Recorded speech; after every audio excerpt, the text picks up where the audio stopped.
बहुत पुरानी कहानी है। एक बहुत सुंदर सा गांव था जिसमें रोशन और उसकी गरीब माँ और उसके एक भाई रहते थे और वे मेहनत मजदूरी करके पेट पालते थे। और वो पास के जंगल में जाकर सूखी लकड़ियाँ काटता और थक जाता तो एक विशाल पेड़ के नीचे बैठ जाता और आराम करने के बाद लकड़ियों को लेकर पास के गांव में बेच आता।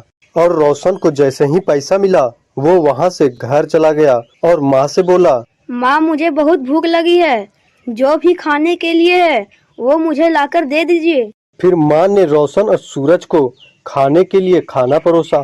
फिर सूरज कहता है, रोज रोज का वही खाना, आज तो कुछ नया दीजिए। फिर माँ बोलती है, सूरज बेटा ऐसा नहीं बोलते, जो मिलता है सो खा लो, तुम्हारे भैया बहुत मेहनत से पैसे कमाते हैं। रोशन को अपने परिवार का हाल देखा नहीं गया और बहुत दुखी हो गया। और हमेशा की तरह रोशन रोज जंगल जाता और सूखी लकड़ियां काटता और उसी पेड़ के नीचे बैठ जाता। लेकिन रोशन आज बहुत चिंतित बैठा था और सोचता, मैं ऐसा क्या करूं कि मेरे परिवार को बासी बात ना खाना पड़े और कुछ अच्छा खाना खा सके।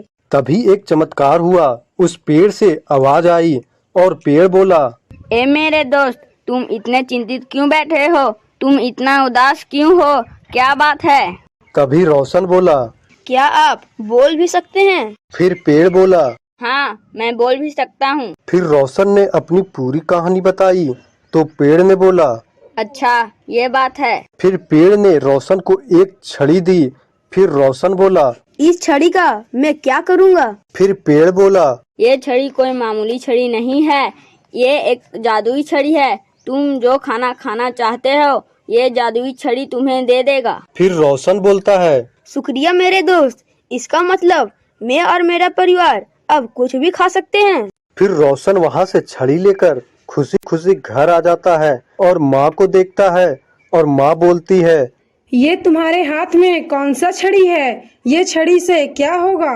फिर रोशन बोलता है, माँ ये जादुई छड़ी है और हम इससे खाने के लिए कुछ भी मंगवा सकते हैं।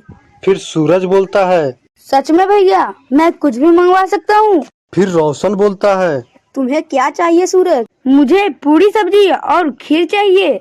फिर रोशन उस छड़ी को गोल घुमाया और सच में जो उसका भाई मांगा था वो जमीन में आ गया।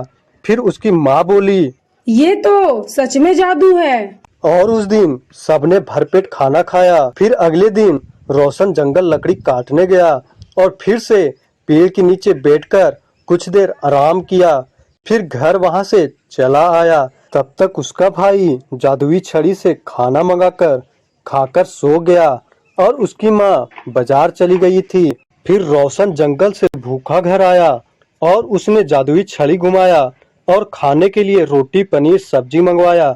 लेकिन जादुई छड़ी दिन में एक ही बार ही काम करता, जिससे काम नहीं कर रहा था। फिर रोशन की माँ भी बाजार से घर आई और रोशन रो रहा था। फिर माँ बोलती है, रोशन बेटा क्या हुआ, क्यों रो रहे हो?